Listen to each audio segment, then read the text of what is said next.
Hi everyone, now Cinema P3 Pro camera app has quickly become my favourite app to use for filmmaking on an iOS device, my iPhone 12 that I'm using right here for example. So today I'm going to show you everything you need to know in order to maximise the exposure settings and features that you have within this app. Let's get into it. Here we are in Cinema P3 Pro camera, and now if we press the settings spanner on the right hand side here next to focus, that pops up a menu, and at the top of that menu in the first category where the spanner is, says exposure mode. So if we press done whilst we're selected here on center, we've only got one reticule here, and that's because this represents our focus and our exposure. So here it's quite well exposed, we've got a light on our main subject and light in the background, so you're not going to see a huge difference, but that will change your exposure and focus. If we go back to our settings and go to spot, now this is the more classic kind of look you'd have for reticules on a smartphone filmmaking app, and now the square here represents the focus, and the circle is your exposure. So as you move that around, you'll notice that changes the exposure for wherever you're putting it. So if you want to expose for somewhere it's darker, somewhere that's lighter, you'll correct the exposure by moving this circle to that area of the screen, and it will sample the area within that circle. Tap that circle and you've got yourself a locked exposure. That means when you move the camera, that won't change, that exposure will stay as is and locked in. Now if you press the spanner again, we've got manual exposure mode. So if we press on manual, you'll see we've got exposure meter option now, but I'll show you that in just a moment. So we've got manual, and we go into manual, you'll see we now have shutter speed, SS, ISO as well. Now with shutter speed, you can just keep that however it is if you just want to have a general film or video you're making for fun. But for me, if you're making a narrative actual film, you want to have the 180-degree shutter angle. Now what that means is you're doubling your frames per second, which you can see in the top left of my screen on the menu, 25 frames per second. If we double that, look to the right of that menu, SS shutter speed, that is 1/50. So we've doubled our 25 frames per second into our shutter speed number by choosing the 180-degree angle. Now we've got ISO just above shutter speed here on the right hand side. Press on that and we can actually increase the ISO number, which will increase the brightness of the image, but as you can see, as we do so, that will increase the exposure and we'll get overexposed highlights and lose lots of information and have a terrible image. I always keep the ISO at its lowest, that way you're going to get the cleanest image, the least noise, and the most professional looking shot. Now if we go into the settings again and press on exposure meter, turning that on, now when we choose shutter speed, you'll see we've got the exposure meter. That also appears when we choose ISO as well, because these are affecting the highlights and your exposure levels. Now when we go to ISO, on the exposure meter right at the top, you'll see in brackets what mode we're on. So if we press on that and hold, that gives us the mini menu of what options we have for our exposure. Now we've got manual, which of course allows us to use shutter speed and ISO respectively. If we tap on that and hold again, we've got spot mode, which is essentially what we had before, where you can move the exposure and change that exposure. You can see here how it's changing, and the dial on the right hand side, that yellow dial, that yellow line, is actually showing you how much light is coming into sensor and how much isn't. And then above that, you've got a blue marker. Now if we move this exposure reticule, you'll see that blue marker move to the left or move to the right, so you can see how much light is coming into your sensor. Now if we hold onto the spots there at the top, we're now going into center mode. Now center mode is taking in a huge amount of the screen for exposure. Again, you can see that's changing the dial on the right hand side. Now when you see that yellow line move, that will indicate that you're letting in a lot of light or a little light or the right amount of light. So you've got a marker of 0 to 100 there, from the bottom white line to the top white line being 100. And that's how much light you're letting into your image. Now if we hold on that mode again, we can now go to matrix mode. Now matrix mode is taking 225 spots of one frame, which we have here, and it's gathering all that information of light and giving you that exposure. So if we put a hand in front, for example, and make it much darker, you'll see that dial move and the blue dial at the top move as there's less and less light coming into the sensor. Now if we take away the hand, you'll see that dial, the blue dial at the top, shoot right to the right hand side because we're getting a lot more light in. So it's an automatic mode here. So if we go to the main menu again of these exposure modes, you've got spot mode, which is automatic. You've got center weighted, which is automatic. And you've got matrix mode, which is automatic. So you've got one manual and 3 automatic modes for your exposure meter. Now if you go into our menu again and go to our toolkit, you'll also see that we have display scopes. Now if we turn on display scopes here, you can have the display scopes large on the screen, as you can see in the top left here, or you can have it small, and you can see how much smaller that gets there as well. Now the cool thing about this when you're going through scopes is you can actually tap on each scope, and that will change which scope you're looking at whilst you're shooting. So you've got your luminance, you've got your parade for your RGB, red, green and blues, waveform where it's all together in one waveform, luminance of the red, greens and blues, you've got your color space and vector scope. Now we're just going to quickly turn off the display scopes, and you can turn the exposure meter off back under the exposure menu. And now in the bottom right hand side of the screen you'll see a circle with a flame in it. That is your false color. So this is going to show you, if we hold on to that button and tap on it, that's now going to give us false color. So what false color is it shows your exposure from what's underexposed, which is dark purple at the 20% mark there on the dial, to the right hand side where it's white, which is 99% brightness, and that's showing you where you're overexposed.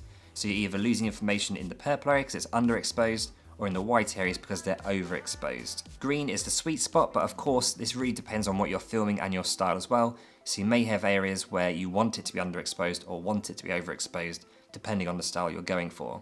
Now if you hold on to that button again and press here, we've got luminance. You can see at the bottom here, if we get rid of the information by swiping diagonally to the left, we've got 20%, and below that would be 0%. Anything touching 0% on the bottom line is you're losing information in the shadows again. In the top where you've got 100%, you can see that 100% would be where we're losing information in the highlights. So you really want that information and that brightness to be just below that 100%, ideally around the 90%, and then right at the bottom, you want it to be away from 0 right on the bottom line and bring it up, maybe about 10% at least, so that you're keeping all the information you can in the shadows. Now luminance, as is all of these analytics, are actually live. So if I bring my hand across, you can see how that changes the image. That's my fingers going past the screen, and as I take that away, you can see that's moving along and adapting to it. So these are live analytics. Now this is the vector scope, so this is showing the brightness of your colors. To the right hand side you can see 709 because the codec that I'm filming in is Rec 709, and basically this is showing you the brightness of your colors in a different way. So the further away from the center spot here the colors are, the brighter and more saturated those colors are as well. So that's the level of exposure you want to be looking into. Next we have our color space. This is the triangular sort of waveform if you like. And then you're seeing here what colors you're capturing within the codec that you're using. So for me it's Rec 709.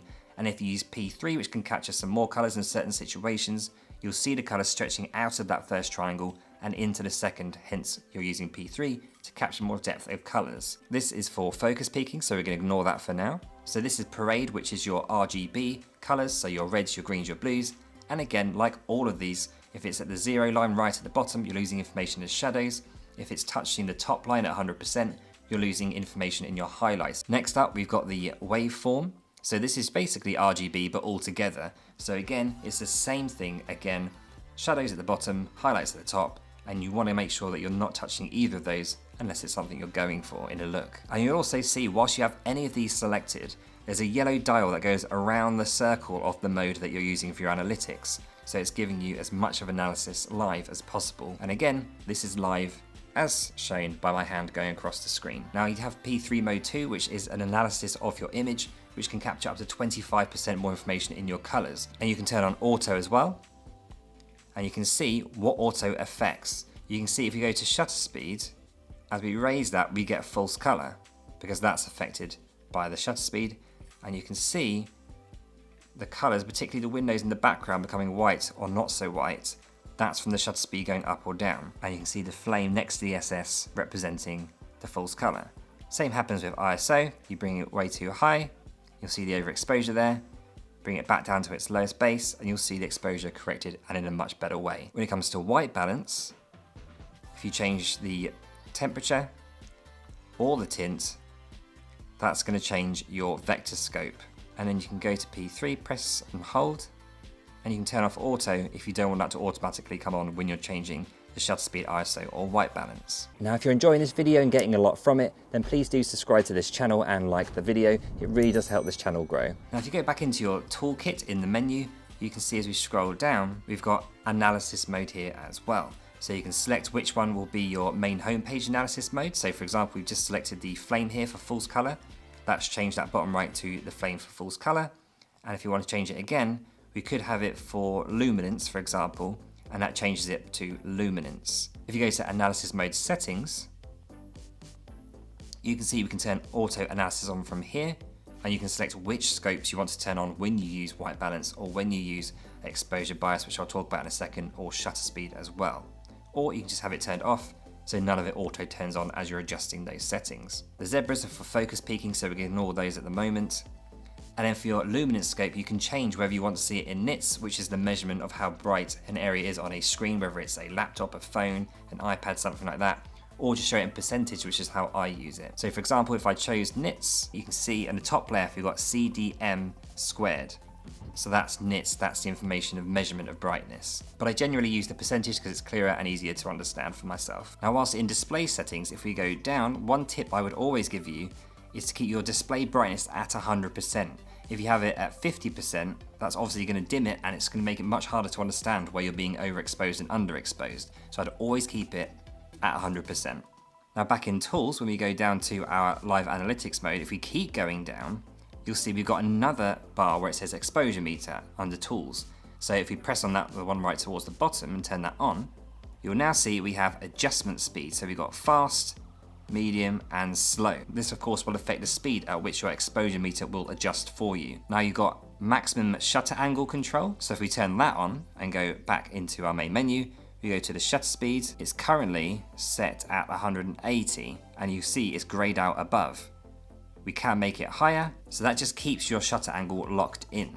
Now if we go back into the settings, right down to the bottom again, if we turn on bias control and we go into ISO, we can see we've got bias here where we can bring it up to 2.0 to bring up that brightness and exposure, or we can lower it with our finger and bring it down all the way to minus 2.0, which as you can see, brings that exposure really down, really underexposes.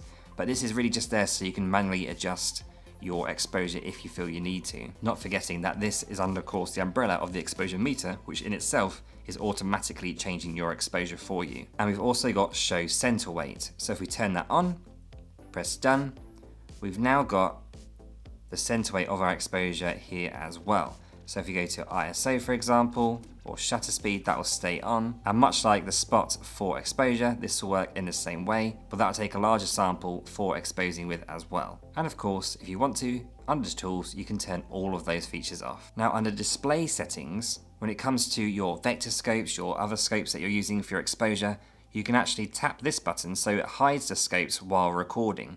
And also don't forget, if you're looking for settings and you can't seem to find them no matter where you look, if you go to the cog in the top right of the screen, tap on that, that brings you one long list of tools. So you'll see everything you need here as well.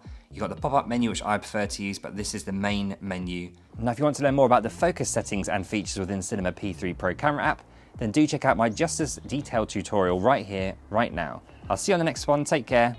Bye-bye.